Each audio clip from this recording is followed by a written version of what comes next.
in the story of Twitch, right, it took us 5 years to understand that a subset of our users, gamers, wanted to make money. Nowadays, that sounds like the dumbest thing in the world because every social platform supports influencers and pays them out.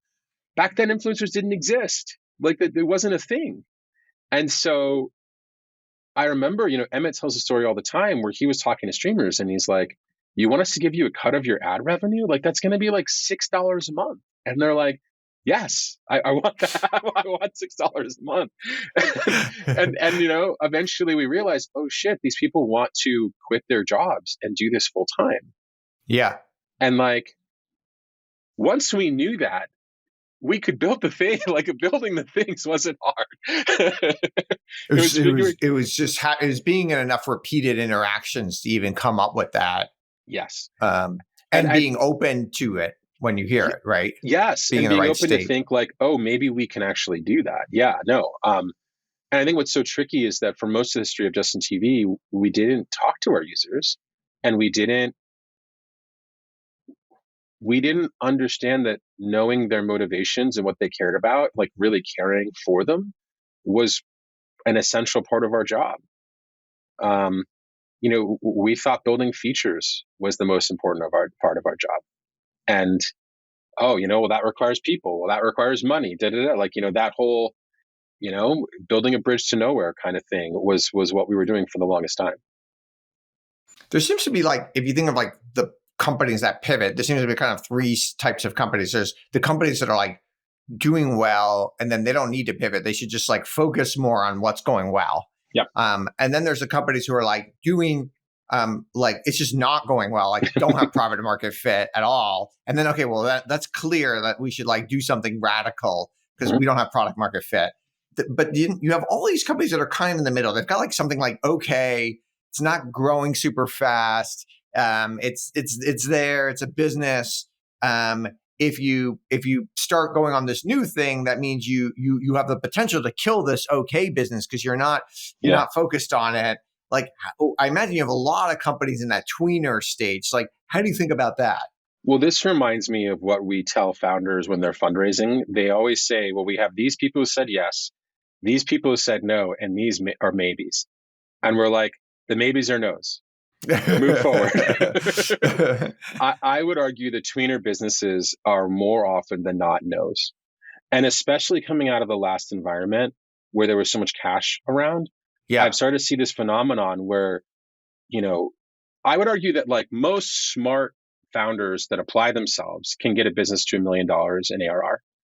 I'd argue if you give those people $25 to $50 million, they can probably get a not very good business to 10 million in ARR. Yep. That doesn't mean it's a good business. That doesn't mean it's profitable. That doesn't mean it could ever become a business that generates 100 million or $1 billion in revenue.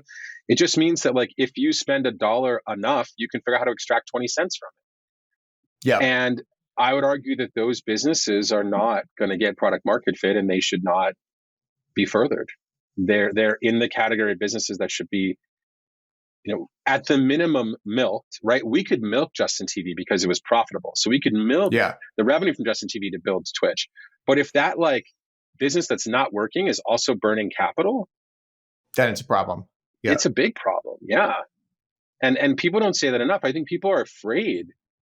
I've had founders who are like, well, I know this thing isn't going to work, but if I don't grow 10% month over month, we're screwed. I'm like, you've just given me two scenarios where you're screwed.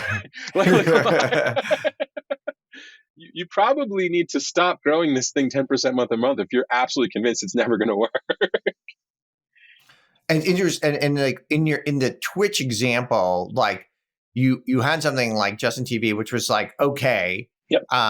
It was there, but you knew it wasn't going to like it wasn't going to change, it wasn't going to become a massive outcome and stuff like that. No. And so how did you do? Did you just be like, okay, we're going to put like 2 guys in maintenance mode over here and the rest of us are going to like, how did you like? Well, I'll tell you how we did it. I think that we couldn't actually think clearly about JustinTV until we got it profitable.